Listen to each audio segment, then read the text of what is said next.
嗯。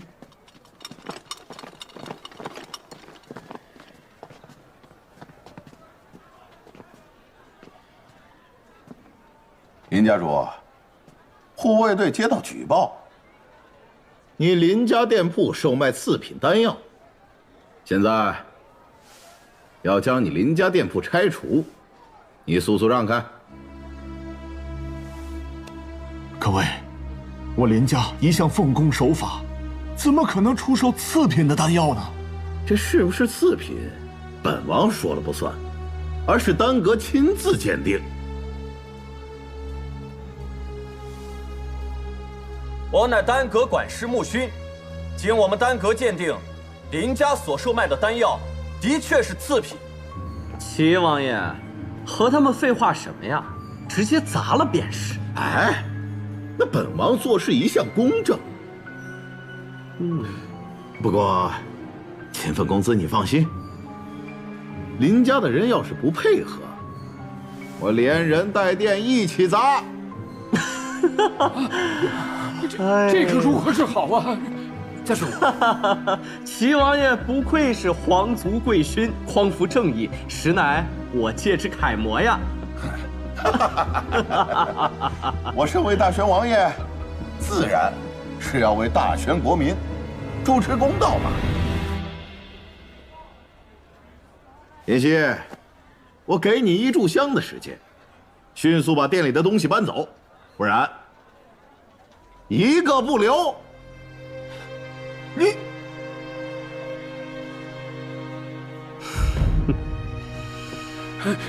这，木勋管事，你我两家合作已经不是1年2年，何必要赶尽杀绝呢？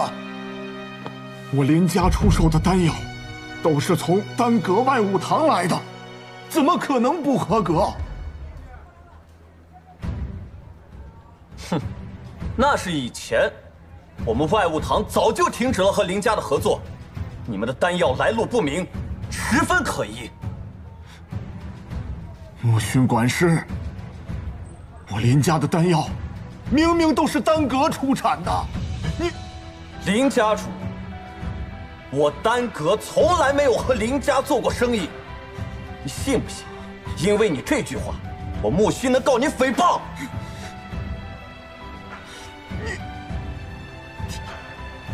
给我砸！是。不能砸！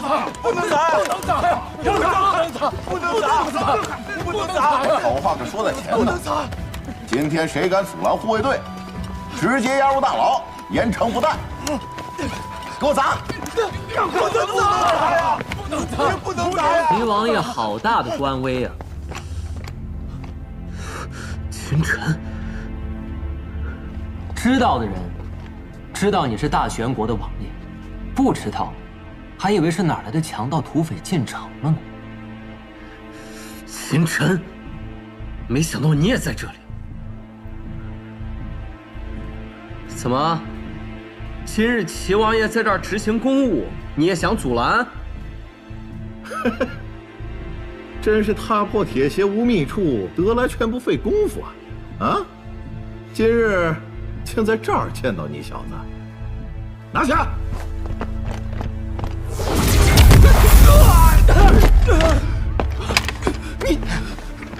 你敢动手？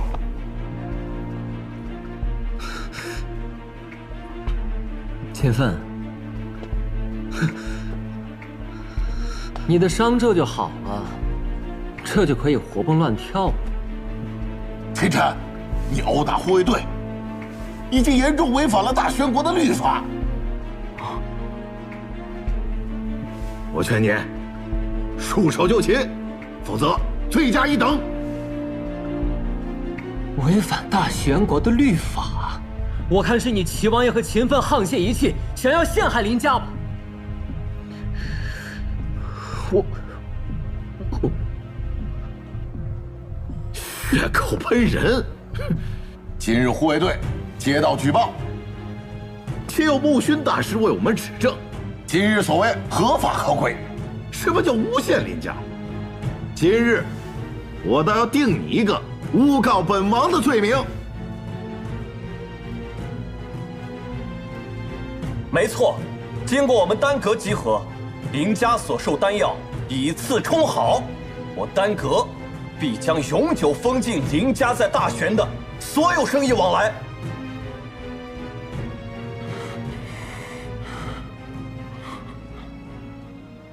不是，这怎么行啊？这，木须，你这个混账东西，谁给你的权利代表丹阁？流光大师，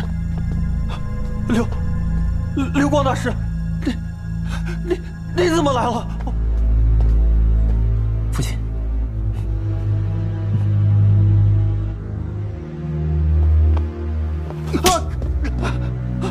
不好好当你的管事，却去给赵家和秦家当一条狗。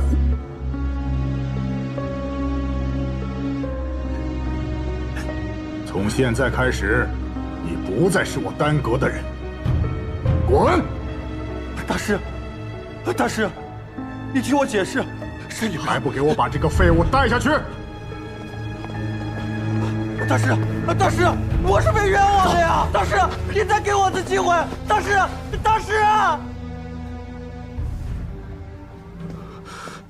大师，不知木管事所做何错之事，让流光大师如此大动肝火？你是什么东西？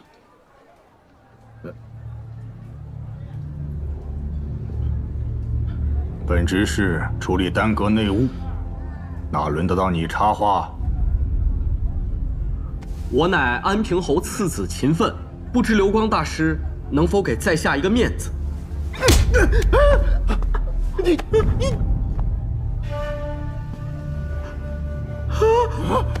打我！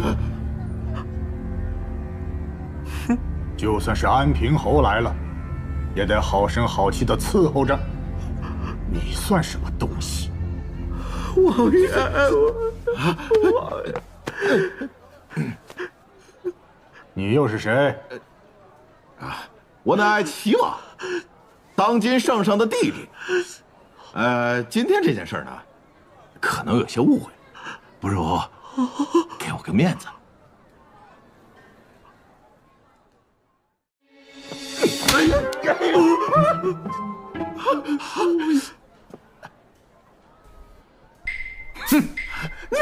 齐王，就是那个好吃懒做、不务正业的风流王爷。我呸！你这是一个闲散王爷，也敢在我面前逞能？你，就算是在陛下面前，我也敢打你。你，当年父皇都没这么打过我。小王爷，好汉不知眼前亏，咱们先知道吧。我走。你给我等着！你给我等着！给我等着！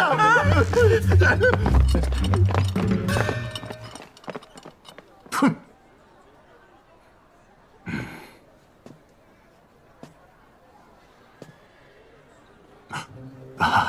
陈少，都怪我没管理好丹阁，让陈少受气了。哎呀，若不是陈少的朋友林少爷去丹阁找我，我还不知道这里发生了这样的事情。哎呀，实在是抱歉呐，实在是抱歉呐。流光大师客气了，这次还要多谢流光大师出手相助。哎呦，哪里！哎呀，父亲，来，这位就是丹阁的流光大师，也是陈少的好朋友。陈少的朋友，哎呦，哎呀，这位肯定就是林家主了，是吧？久仰大名，久仰大名。陈少，林家主，来的路上，林少爷已经把事情的来龙去脉跟我说清楚了。从今往后，只要是林家的药材，我们丹阁全收了，并且啊，收购价比市价提高2成。流光大师啊，太感谢了！哎，除了跟林家的药材合作之外，以后林家可以从我们丹阁直接拿到各类丹药进行售卖。啊，特别是2品真元丹。真的假的？哎，对，这太好了。我这不是在做梦吧？哎呀，不是。陈少，这样的结果可还满意？可以。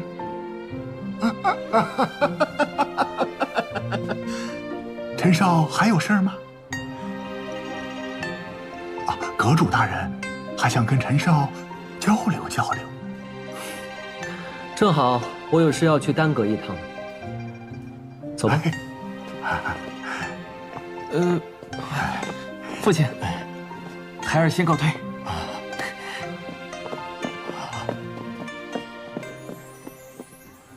疼死本王了！你一个丹阁的执事，竟敢对本王动手，这事儿我跟他没完！这简直着实可恶。不过这丹阁的人怎么会替他出头啊？我怎么知道啊？大爷，大爷，给口饭吃吧。我给你，我的碗，我的碗，我的碗！你们几个干什么？我乃安平侯次子嫌犯，你们要做什么？住手！我乃齐王赵其瑞，你们几个，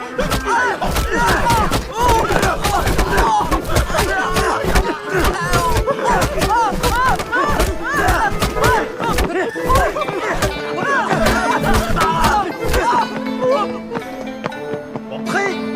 就这狼狈模样，比乞丐还不如！竟然敢说自己是秦家少爷和王爷！哼哼，我们走。敢招惹我们丹阁，当我们吃素的？我这几棍子，管教那小子10天半个月下不来床。哼！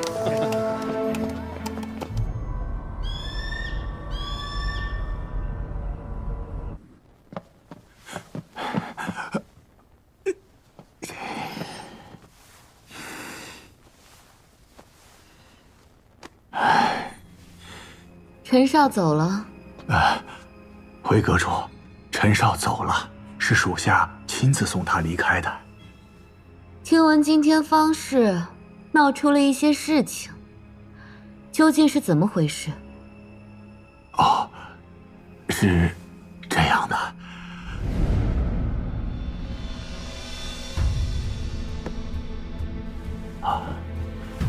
刘光，这次你做得很好。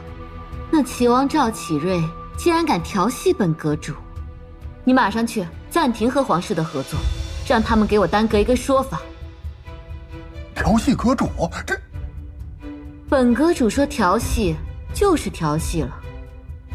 怎么？难道本阁主的美貌不值得被调戏不成？不，阁主大人，我绝对不是那个意思。难道咱们真的要暂停和皇室的合作？怎么，有问题？没。未来我丹阁生意遍布整个吴国，就连大玄皇室，到时候也得求着我们。魔族为祸，五域大乱。上神秦尘降世，除魔未到，荡清宇内，被尊为武神。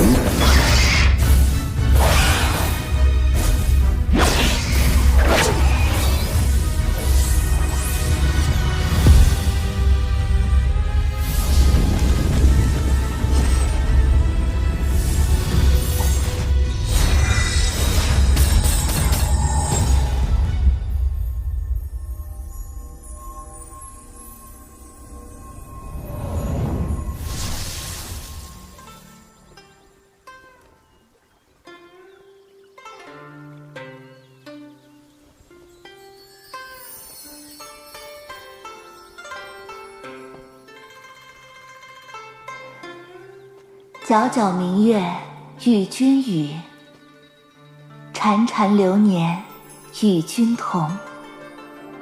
云云花落与君老。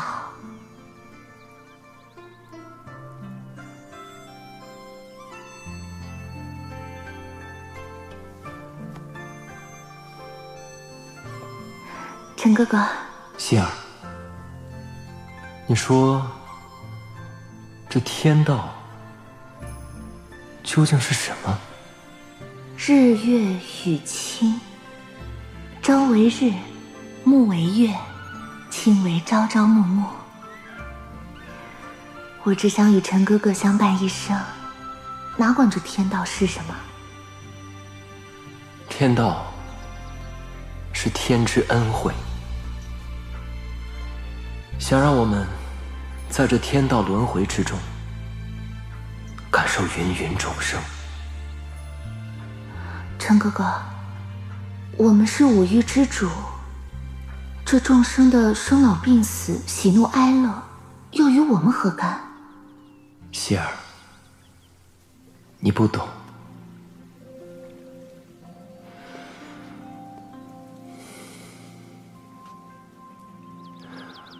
众生皆苦，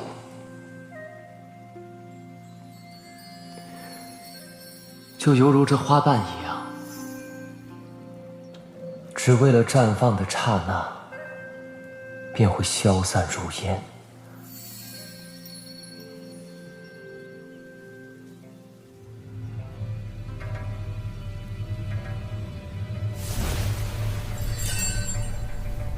希儿，我们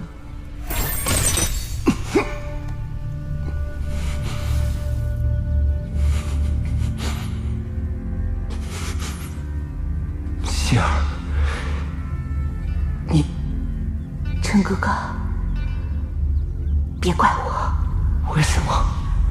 为什么？你难道不知道为什么吗？你根本就不懂我。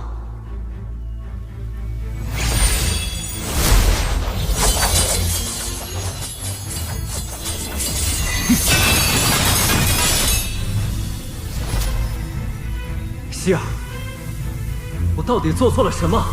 你要如此对我？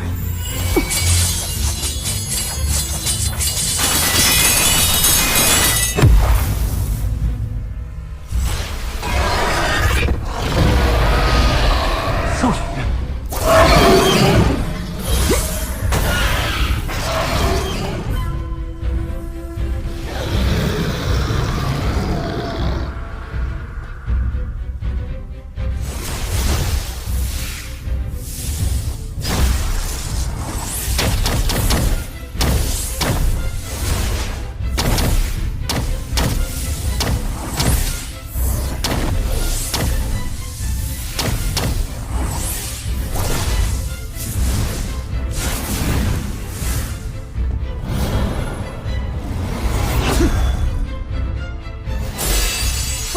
雷电河。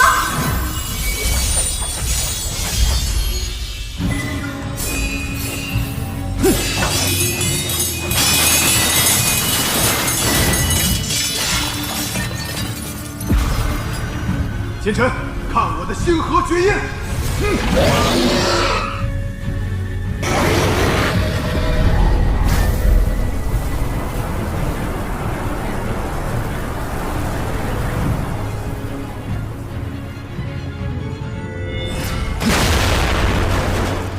哼，奸臣，就算你修行绝世，也难逃我的手掌。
清晨，你中了天绝之毒，一身神通十不存一。我劝你乖乖束手就擒吧。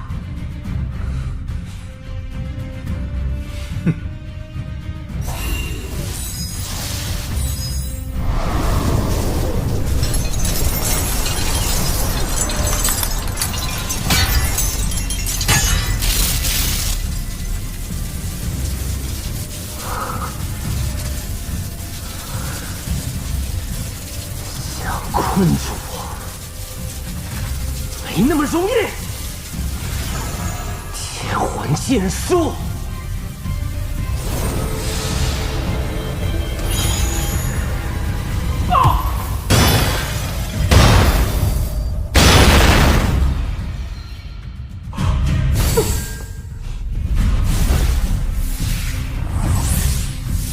希儿，别让他跑了！追！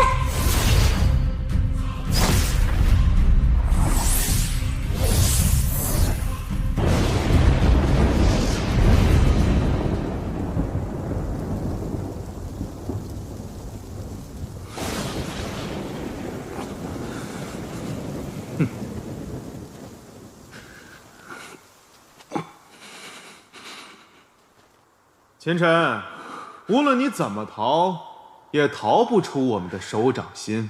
希儿，少羽，你们为什么这么做？你们一个是我最爱的人，一个是我兄弟。为什么？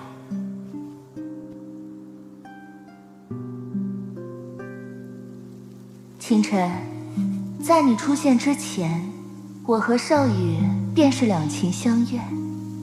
之所以愿意和你朝朝暮暮，不过是为了利用你。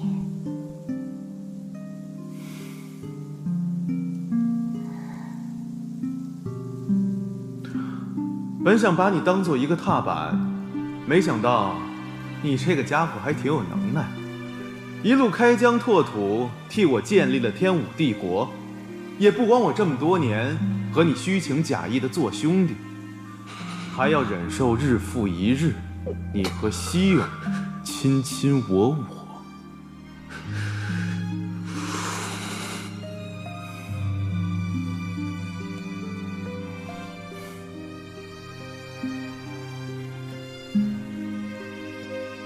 和你相处只会让我感到厌恶。我和少羽早就约定好了，等我们成为9天5地之时，便是你命丧黄泉之日。届时我就能名正言顺回到他身边。秦晨，我承认，你的确是个人物，能凭一己之力在五域成为一代传奇。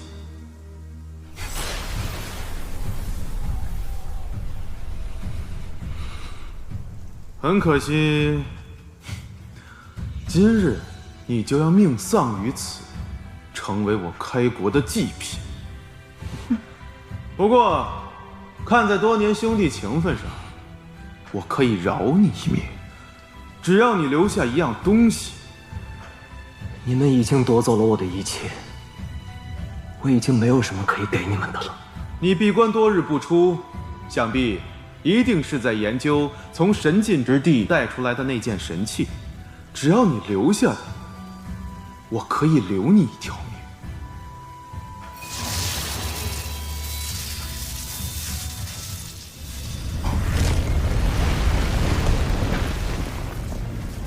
我前尘看破了天机，却没看透人心。我追逐了半生，都在与天命抗争，没想到会落到今天这步田地。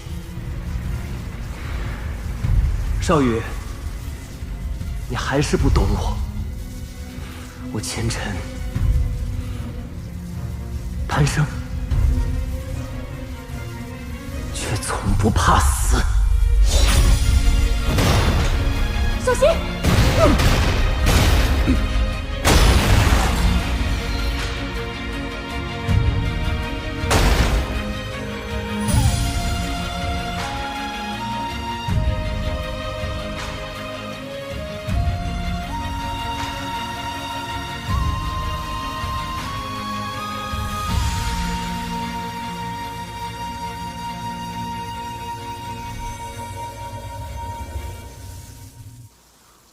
想死没那么容易，你就算死了，我也要斩断你的三魂七魄，让你永世不得超生。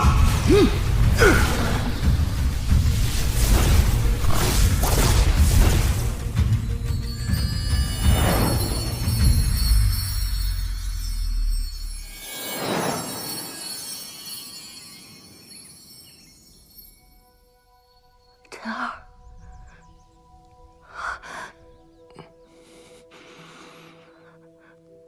陈儿，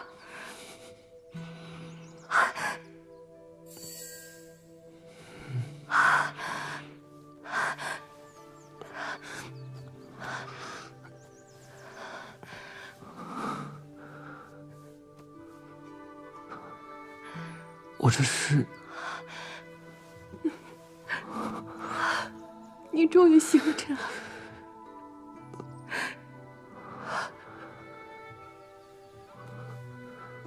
我这是在哪儿？娘亲还以为你永远都醒不过来了。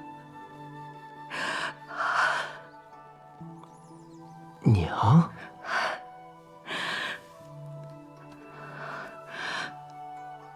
你怎么会被人打成这个样子啊？听学院的人说，你和魏家公子爵都是真的吗？他怎会对你下此毒手？这不是存心要我孩儿的命吗？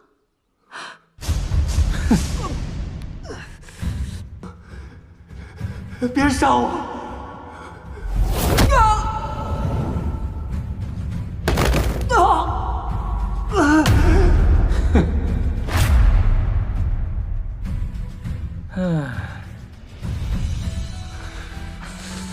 陈儿，你怎么了？虽然不知道是怎么回事，我好像做了一个很长很长的梦，梦里的一切感受都是那么深刻。上官希阳、冯少宇，他们都是谁？冥冥之中，似乎有一种命数，让我脑海中多了这样一段记忆。没事吧，陈儿？我没事。你都已经昏迷3天3夜了，吓死娘亲了！以后再也不许你行事如此鲁莽，听到没有？如果你要是不在了，你让娘亲一个人怎么活？孩儿知道了。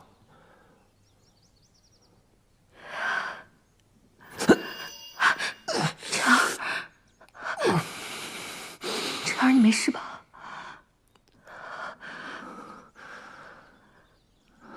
没事。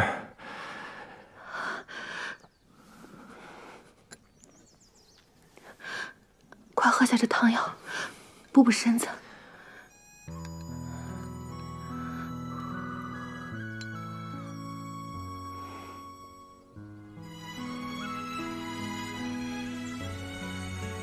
娘亲年轻的时候，号称大选第一美人，是王都无数王侯公子爱慕的对象。提亲的媒人带着礼物踏破了门槛，甚至于当今圣上听说娘亲的美貌，都有意纳她为妃。可就在这个时候，娘却突然离家出走，消失在众人的视线里。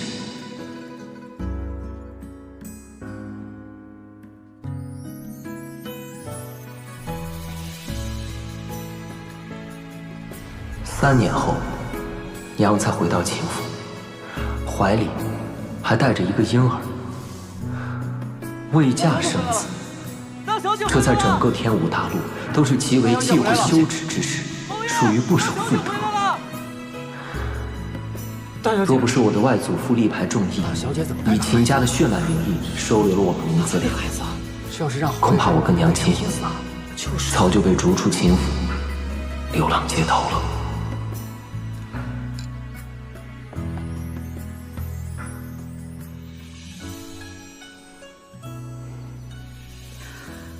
陈儿，虽然这一次你没有觉醒血脉，但是不要紧，以后还有机会。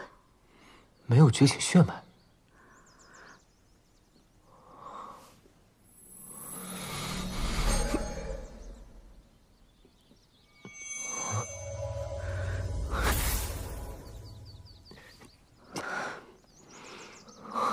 哪怕你成为不了一名强者，也没有关系。娘会一直保护你的。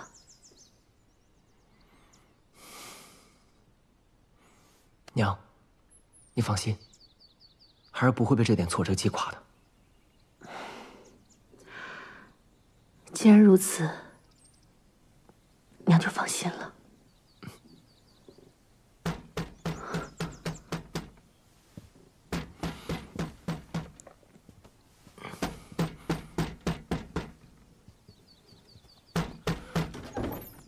大小姐，开个门还这么慢吞吞的。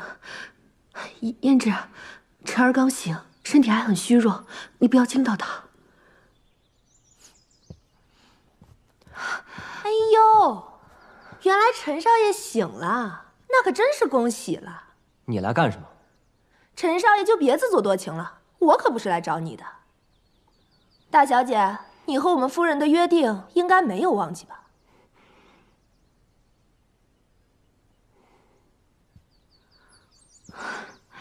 晨儿，你好好休息，娘出去一趟。娘，你要去哪儿？我跟你一起。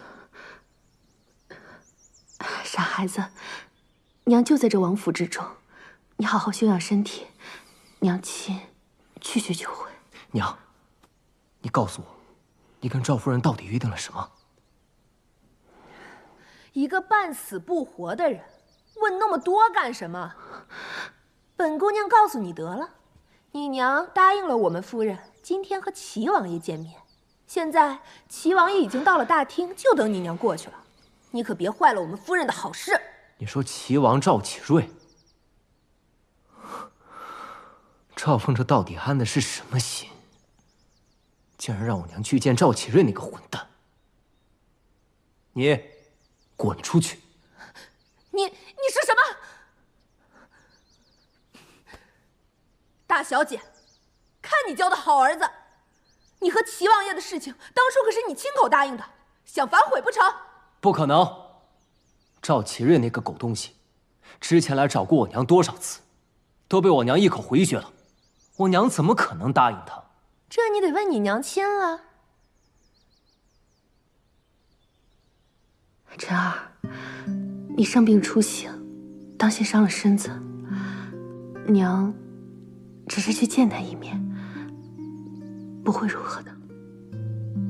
娘，你现在去见他，岂不是往火坑里跳？陈少爷还有脸问？当初你与人私斗昏迷不醒，眼看就要活不成了，你母亲恬不知耻的在我们夫人门外跪了一夜，求她赐下回神丹。要不是我们夫人……你住嘴！赵夫人当初可是答应过我，不会将这件事情说出去。母亲为了救我，竟受了这般屈辱。大小姐，别说了，我跟你走。娘，我们哪儿都不去。从今天起，孩儿不会再让您受半点委屈。至于你，现在就给我滚出去！叫你一声陈少爷，还真当自己是个少爷了？放肆！别忘了你的身份，你只是秦府一个丫鬟。哎呦，大小姐还跟我显摆起来。夫人早就料到你会出尔反尔。来人呐，将大小姐带到客厅去，别让夫人和贵客久等了。大小姐，得罪了。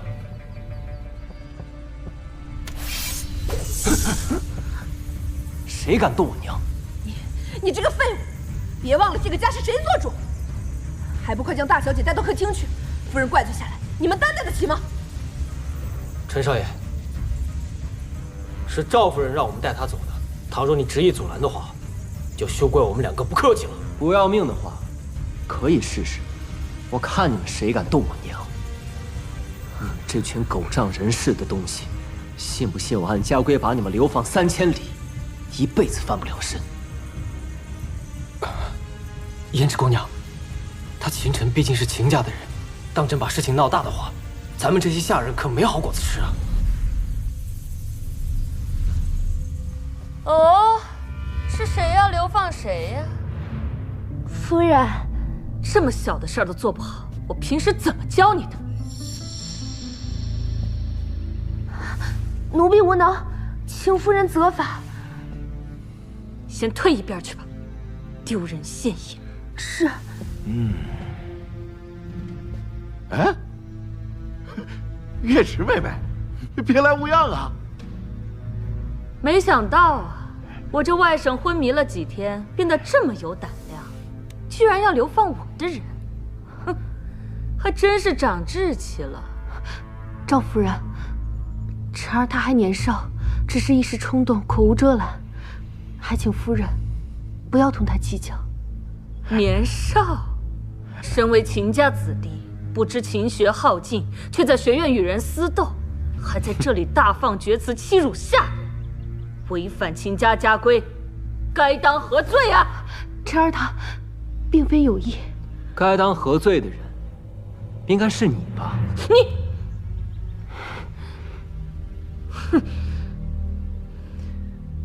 你身为秦家主母，却纵容下人随意欺辱秦家子弟，这就是你所谓的秦家家规。你和王都声名狼藉、为人不齿的淫徒来往，这就是你所谓的妇德。哎，我今日是特意来看月池妹妹的，你怎么连本王爷给骂了？你胡说什么呢？齐王爷，那我家王兄说的没错，这个赵夫人祖上与王氏也有些渊源，称我一声王兄也不算僭越呀。我可没说你就是那个淫徒吧？既然你已经说出来了，那我就直说了吧。即使身为兄妹，私下幽会，也的确有违伦常之举了。赵夫人，你身为皇上御封的诰命夫人，本应该成为天下妇人的表率，行为端庄。此事若传出去，秦家还如何在大玄国立足啊？你简直胡言乱语！来人，给我拿下他！谁敢动我晨儿？大小姐，抱歉了。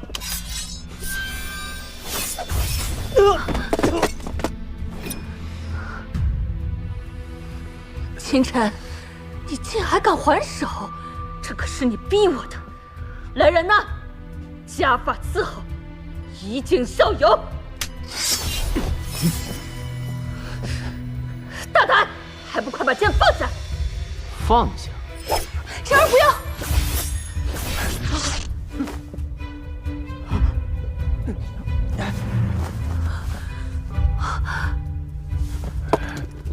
娘放心，孩儿自有分寸。我警告你，不要太过分了。我看过分的是你啊，赵凤。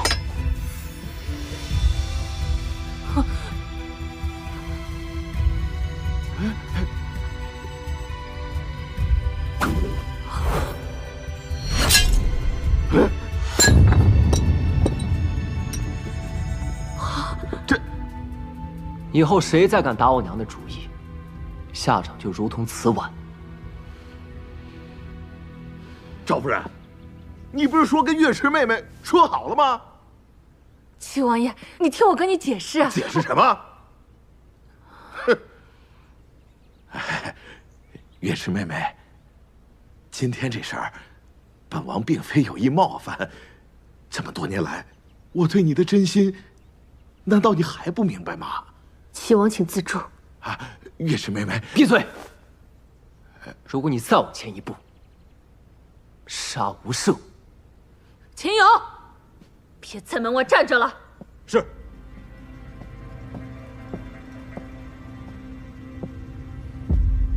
把他给我就地正法。陈少爷，你还是束手就擒，乖乖听从夫人的发落吧。想让我束手就擒，那就看你有没有这个本事了。既然如此，恕老奴僭越了。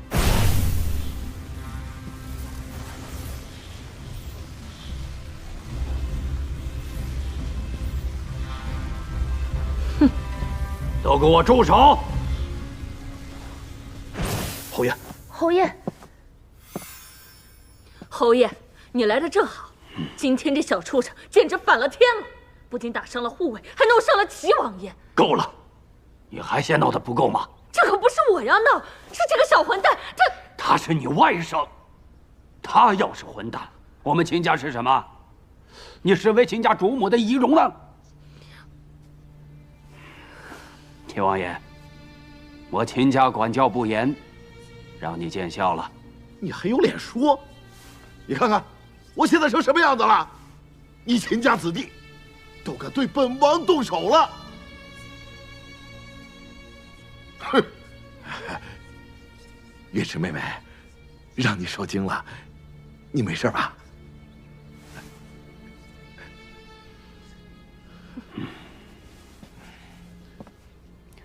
秦远红，今天这事儿，我倒要看看，你怎么给我交代。今天这事，秦某自会给王爷一个交代。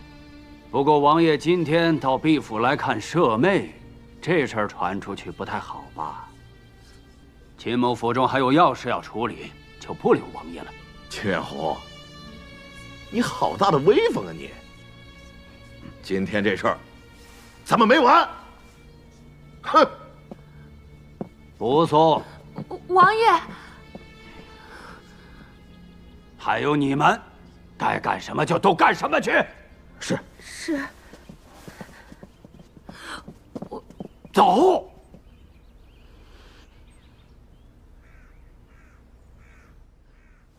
哼，月池妹妹，今天这事儿，本王并非有意冒犯。这么多年来，我对你的真心，难道你还不明白吗？齐王，请自重。啊，月池妹妹，闭嘴！如果你再往前一步，杀无赦。秦勇，别在门外站着了。是。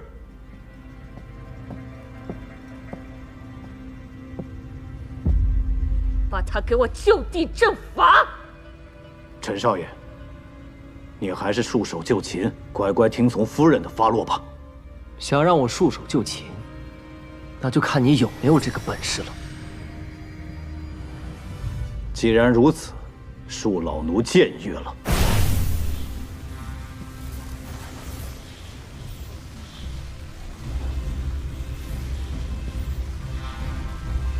哼！都给我住手！侯爷，侯爷，侯爷，你来的正好。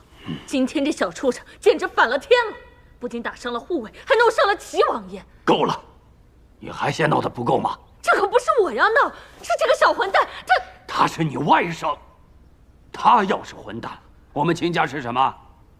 你身为秦家主母的仪容呢？秦王爷，我秦家管教不严，让你见笑了。你还有脸说？你看看，我现在成什么样子了？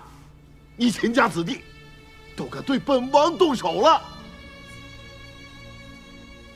哼！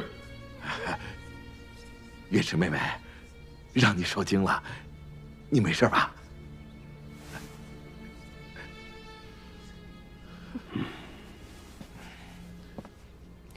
秦远红，今天这事儿，我倒要看看，你怎么给我交代。今天这事，秦某自会给王爷一个交代。不过王爷今天到毕府来看舍妹，这事儿传出去不太好吧？秦某府中还有要事要处理，就不留王爷了。秦远红，你好大的威风啊你！今天这事儿，咱们没完！哼！不送。王爷，还有你们，该干什么就都干什么去。是。是。走。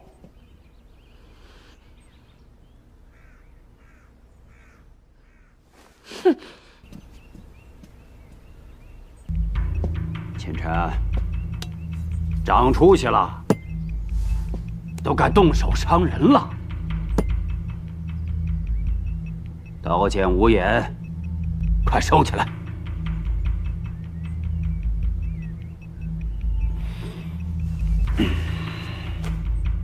三妹，还在怪大哥吗？侯爷，月池不敢。当初你背着家里出去，又未婚生子，给秦家带来多大的影响？我身为家主，也是出于无奈才……月池不怪侯爷，一切都是月池自作自受。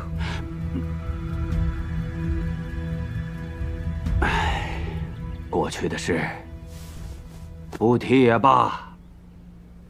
今天的事，我可以暂时不追究。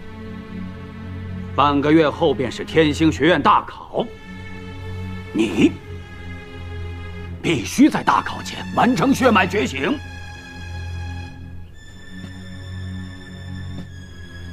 好让王都的达官贵人们都知道，我秦家的子弟个个都是人中龙凤，而不是废物。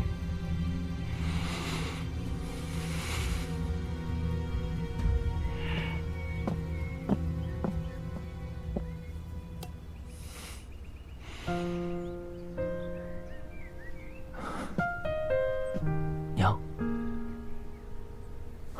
娘，没事吧？娘没事。娘，你饿了吧？娘给你做点吃的。好。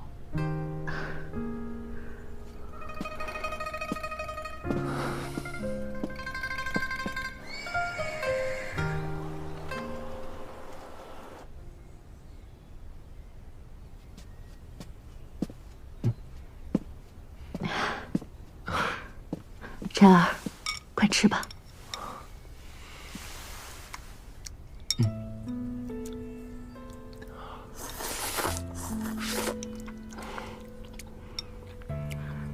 慢点。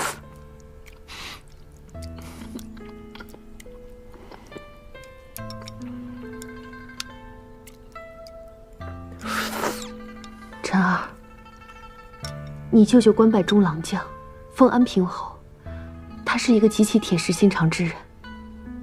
这一次，他没有罚你，不是他的行事风格。娘是想说，他今天表面上放了孩儿，但其实是等孩儿通不过学院大考，到时候更有理由一并处置孩儿。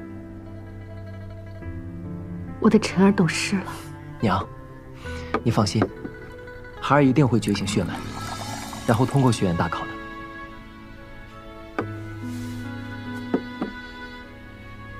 娘相信你。以晨儿的年纪，血脉觉醒已无可能。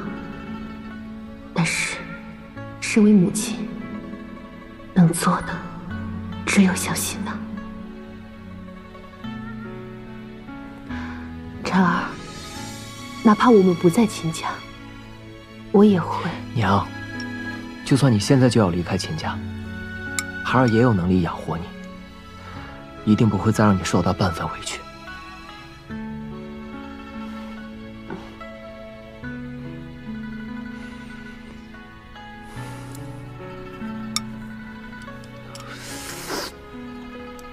晨儿，你的修为怎会？孩儿在睡梦中修为好像有了些提升。睡梦。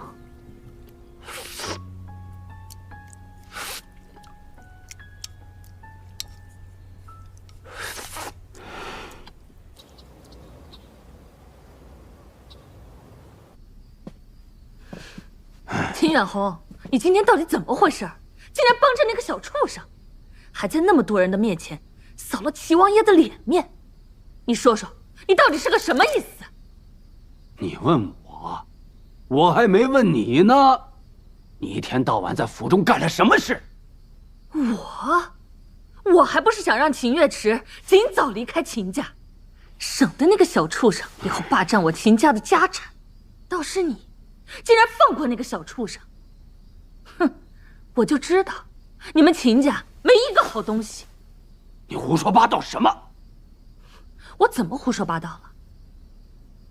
秦月池做出这等人神共愤的事儿来，你父亲非但没赶他走，还将他娘俩留了下来。现在那小子也姓秦，将来定会威胁到凤儿的地位和家产。我这么说，难道不对吗？你也知道父亲记挂着三妹啊。今天你把齐王带到府里来，父亲的脾气你是知道的。今天的事让他知道了，看谁能保得了你。难道就这么让那个小畜生在秦家待下去吗？所以我跟你说要忍。秦晨到现在连血脉都未曾觉醒，此次学院大考他必然通不过考核，到时我作为家主即可将他赶出秦家。那时候父亲也不好说什么，倒是你一天到晚尽在胡闹，真是妇人之见。哦，原来你打的是这个主意。不然你以为呢？你个妇道人家，只会坏事，能干什么呀？也对，秦家子弟个个武艺超卓，若是那个小畜生通不过学院考核，届时再将他逐出，到时老头子也无话可说。哼！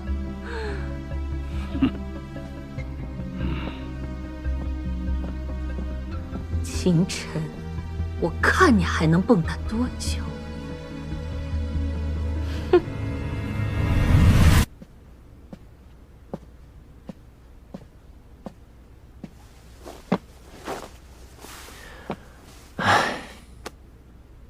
为了娘亲，必须尽快变得强大起来。第一步，觉醒血脉。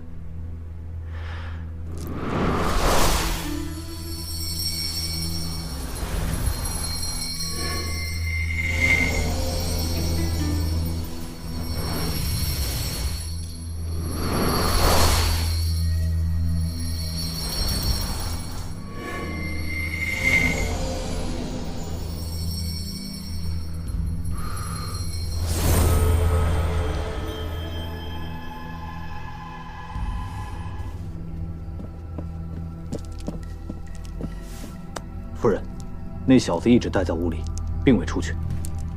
属下要不要继续派人盯着？不必了，短短半个月时间，他又能掀起多大风浪？这一次，那小子铁定会被逐出秦府。哼！啊。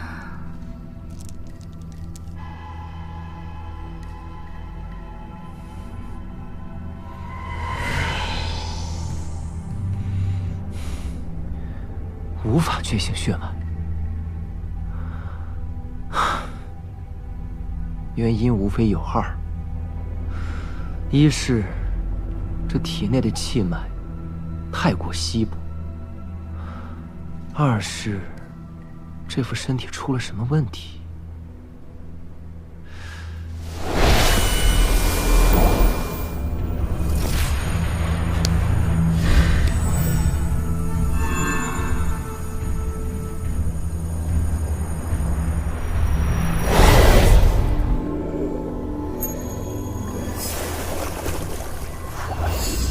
这是我在神境之地得到的一把神秘古剑，传说是从天界流传下来的。你整日闭关不出，一定是在研究从神境之地带回来的神器吧？只要你留下它，我可以留你一条命。风少羽和上官希儿想要得到的，便是此物。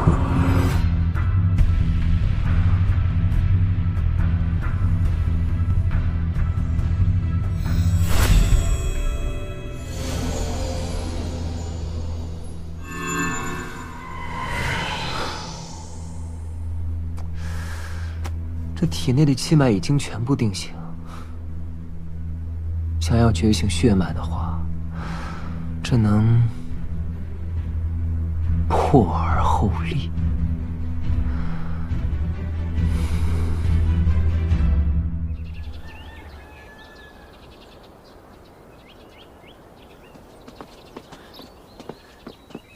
陈儿，娘，我出去一下，去去就回。注意安全。啊。可不要再惹是生非啊！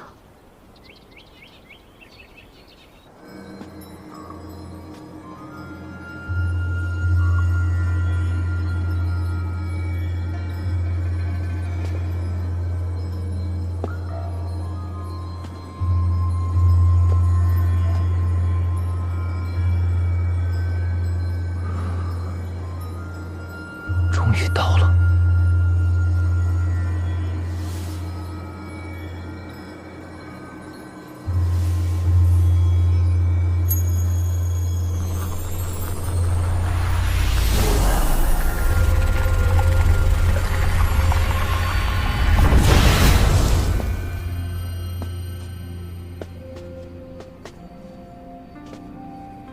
炼制天脉神针的材料十分珍惜，就是不知道这气殿里有没有。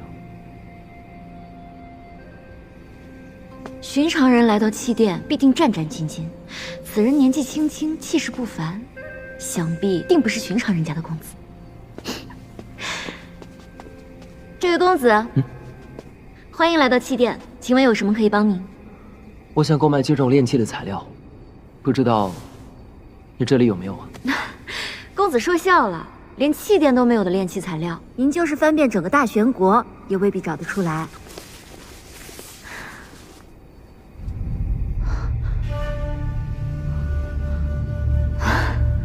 公子，您这怕不会是写错了？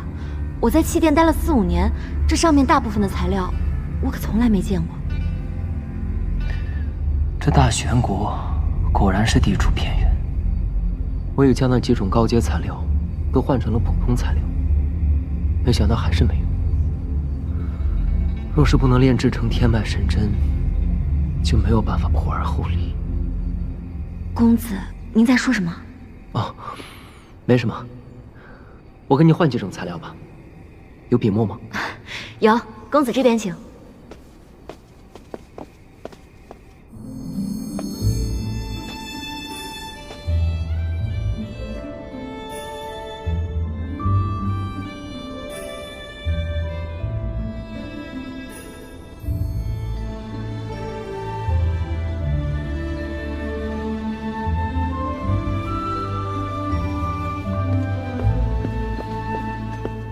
灵山郡主，郡主，郡主，灵山见过秦奋公子。郡主啊，你此次前来气殿，所为何事啊？家父让我来拜见梁羽大师。正好，我也有要事要找梁羽大师，不如我们一同前往。行。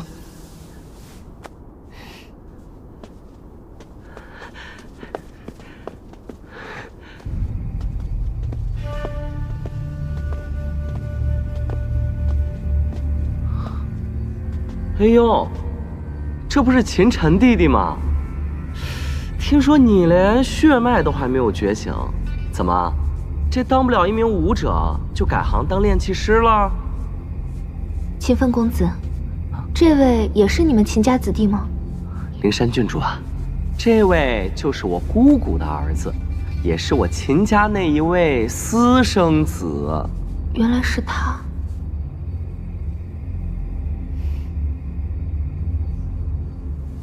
秦晨，这里可是气殿啊，不是你该来的地方。这几种材料你有吗？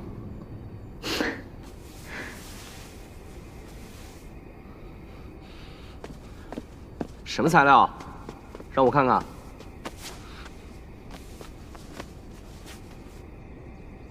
黑曜冥石，这东西价值1000金，你也买得起啊？还有这些都是些什么乱七八糟的？你也知道黑曜冥石啊？我为什么不能知道？今天就让你开开眼。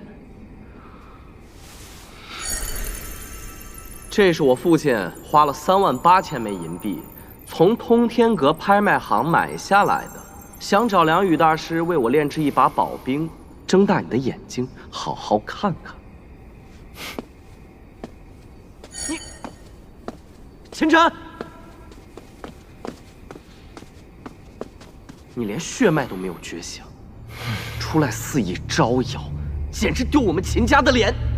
你现在这语气，还真是越来越像你母亲了。你居然敢这么跟我说话！秦范公子，请住手。两位公子，这里是气殿，严禁私斗，否则不管什么缘由，都会严厉处罚。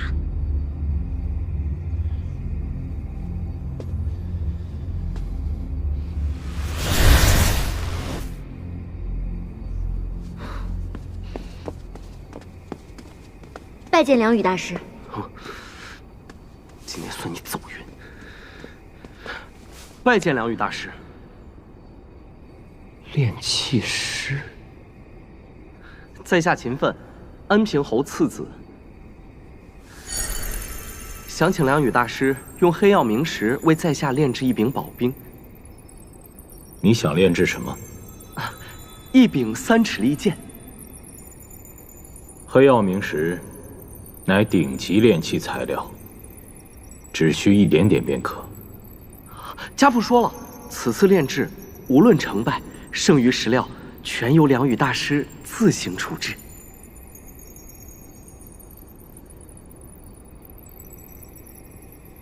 好，我答应了。多谢梁羽大师。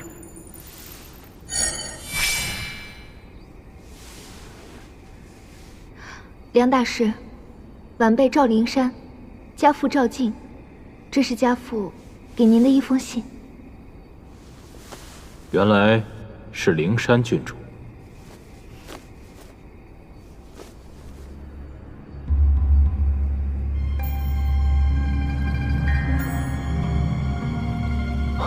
这难道是？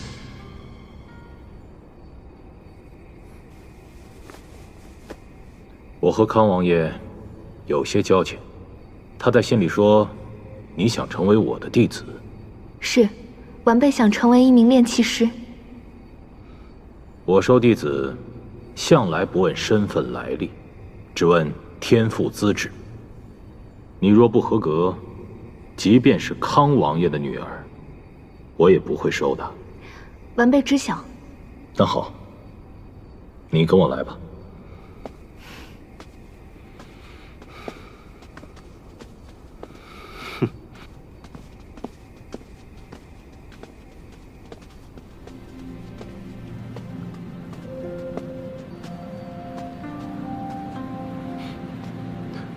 你跟过来干什么？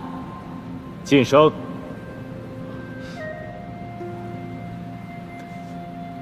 你习武已久，武道天资方面已经足够了，只要过了灵力测试这一关，我便答应收你为徒。现在，将你的灵力输入到这根石柱中。是。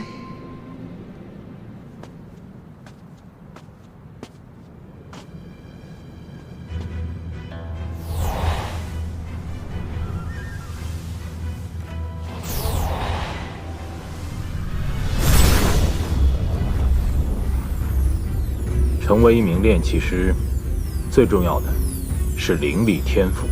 唯有强大的灵力，才能在兵器中篆刻下各种铭文，使普通武器能够成为一柄宝兵。灵力强度够了，松手吧。接下来，测试灵力天赋，将你的感知融入到这块水晶中。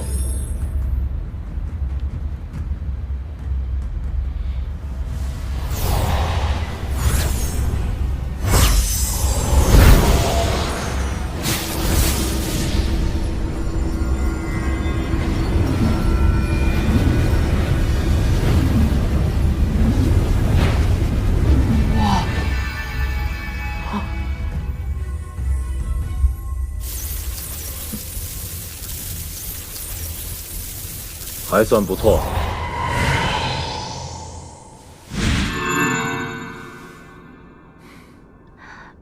梁大师，我通过了吗？从今天起，你便是我梁宇的第9名弟子。弟子拜见师父。恭喜灵山郡主拜师成功。多谢秦分公子。灵山郡主客气了，能够陪灵山郡主前来，是我秦分的荣幸。闲话说完了，你们2个可以走了。是。灵山，你跟我来。你叫梁宇。秦晨，你疯了吗？竟敢直呼大师名讳！大师，舍弟不懂规矩，还请梁大师见谅。你应该刚成为炼气师没多久吧？秦晨，看在你还年少的份上，我不和你计较。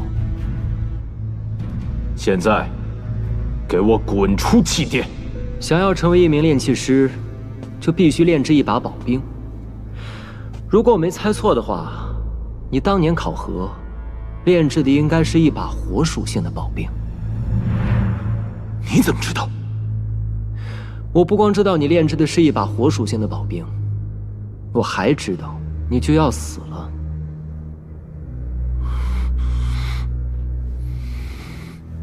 秦晨，你再胡说八道，小心回去我禀告父亲，将你和你娘逐出我们秦府。梁大师，还请不要动怒，我们现在就走。现在想走，晚了。梁宇，只有我能解你的毒。如果我是你的话，绝对不会出手。你从何处知道我中毒的事？你运动真气的时候，天门、中枢2穴，是不是会感到不适？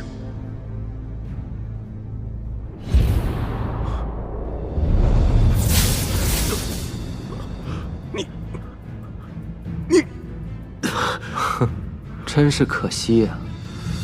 好好的一个炼气天才，如今就要经脉尽废，变成一个死人了。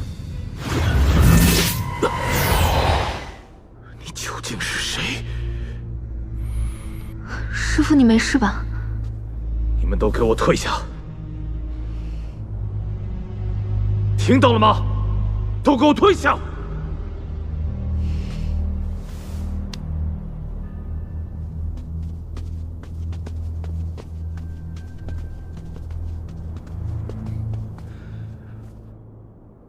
你刚才说的究竟是什么意思？你在考核时炼制的宝兵，主材料是赤岩石。为了中和赤岩石的灼热性，增强其延展性，在炼制过程当中，你增加了绿魅石。我说的对吗？绿魅石是制作魅毒的主要材料，最经不起炎性物质的催发。你为了通过考核，居然用了这等手段，如此投机取巧，如何配得上你炼气大师之名了？哼，我不知道你在说什么，一派胡言。魅毒并不致命，所以你当然无所谓。但是你为了解毒，服用了大量的解毒丹。解毒丹的主材料可是寒属性的空灵花，它非但没法帮你解掉魅毒，而且会让你的魅毒在体内巩固下来。你不会不知道吧？哦，我忘了，你只是一名炼气师，又不是一名炼丹师。竟然被这小子说中了。为了驱除魅毒，我花大价钱购买了一枚特级解毒丹，谁知道服用之后，魅毒非但没有好转，反而浑身经脉都疼痛起来。不过你既然不肯配合，我又何必多管闲事？你还有半个多月的时间，准备好后事吧。且慢，这位逍遥，你真有解毒之法？你不是说我危言耸听吗？在下有眼不识泰山，还请阁下见谅。如果信我的话，我可以帮你。带路吧。去哪儿？你应该有自己的炼器室吧？我想炼制一样东西。这边请。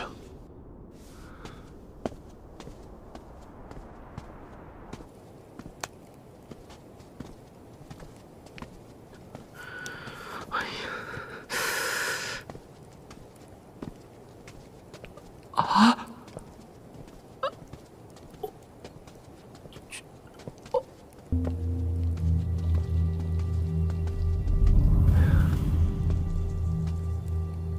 不知小友想炼制的究竟是何物？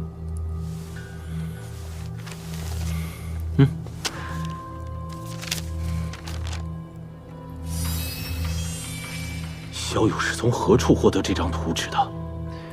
这你就不用管了，只管帮我炼制即可。墨迹还未干，莫非是什么传世之作的临本？不，即便是临本，光是这娴熟的笔法，也一定是出自大师之手。这精细程度令人惊叹，毫无瑕疵可言。你还要看多久啊？这神针的精妙程度远超想象，至少要炼器宗师才能炼制，我恐怕无能为力。这些你都不用担心，我会指导你炼制。你？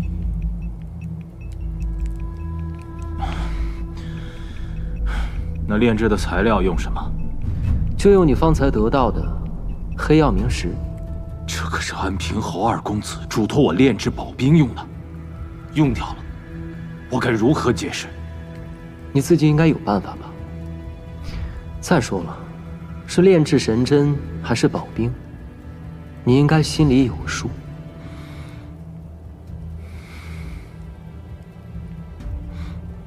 我要如何才能相信你？宜晨不宜急，运气的时候避开鸠尾穴，不出多时，经脉的疼痛会全部消除。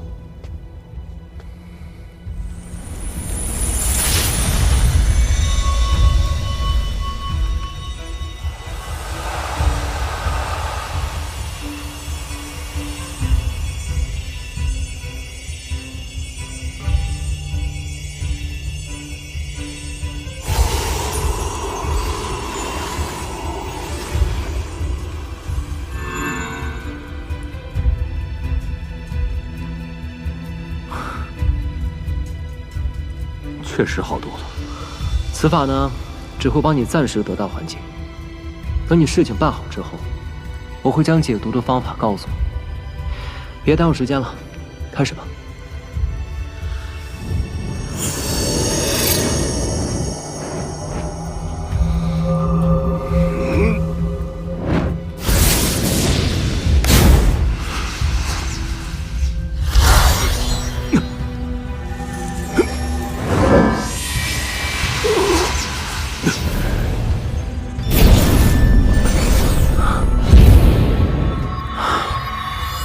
实在是太慢了。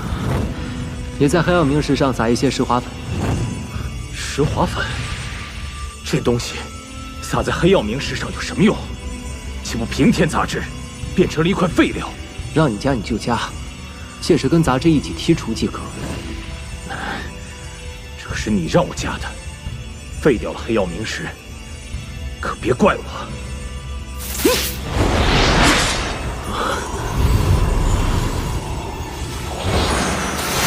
这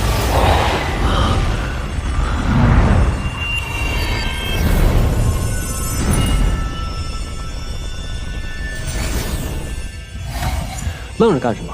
剔除杂质？啊，这。